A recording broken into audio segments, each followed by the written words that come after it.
Сәлем достар, бүгін сіздермен Айгерім. Сіздерге өте жұмсақ, аскөкпен жасалатын қатпарлы, дәмді, тойымды қаттама нан жасайтын боламыз. Бұның бір ерекшелігі, біз оны табада емес, духовкада пісіретін боламыз. Видеоны соңына дейін көріп, менің каналыма тіркелуді ұмытпаңыздар. Ең алдымен бізге таза құрғақ ыдысымызға сүт, жылы су, тұз және қант саламыз. Жақсылап араластырамыз. Ерітілген сары майымызды немесе маргарин саламыз. Ұнымызды електен өткіземіз. Енді ашытқыны салатын боламыз. Ұнды тағы да електен өткіземіз. Енді бізге жақсылап араластыру қажет. Сұйық майымызды құямыз. Тағы да араластырып аламыз. Енді ұнның қалған бөліктерін салып,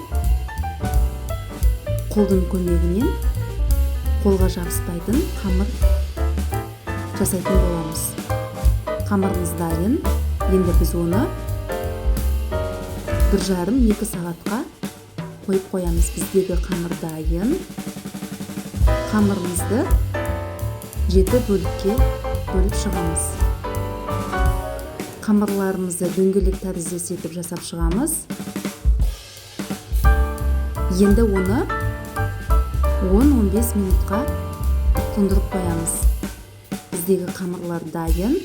Бір-бірден ұнның көмегімен қамырларымызды жұқалап жайып алатын боламыз. Енді бізде қамырымыз дайын. Ерітілген сары май немесе маргаринді толықтай қамырымыздың бетіне жағып шығатын боламыз.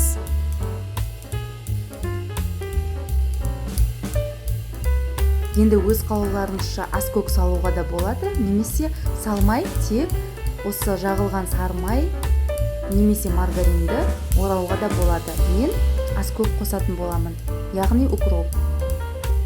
Барлық бөліктеріне аскөкті салып шықтым. Рулет тәріздес етіп орап шығатын боламыз. Дайын болған қамырымызды дөңгелек тәріздес етіп жасаймыз. Біздегі қамырдың қалыңдығы 5 немесе 7 миллиметрдей болу қажет. Пешімізді 200 немесе 220 градуста қосып қоятын боламыз. Біздегі қамырымыз дайын. Табаға салып, бетін жұмыртқаның сарысымен жағып шығатын боламыз. Қызып тұрған пеште 25-30 минутқа пісіріп аламыз. Қаттама нанымыз дайын. Ол қатпарлы және аскөк қосылған. Негізі аскөк қаттамаға ерекше дәм береді. Әрине өз қалауларыңыз.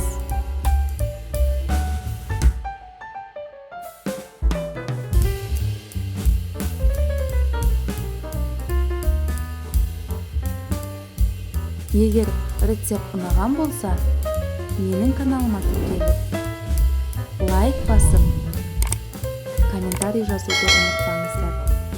Келесі кездескенше.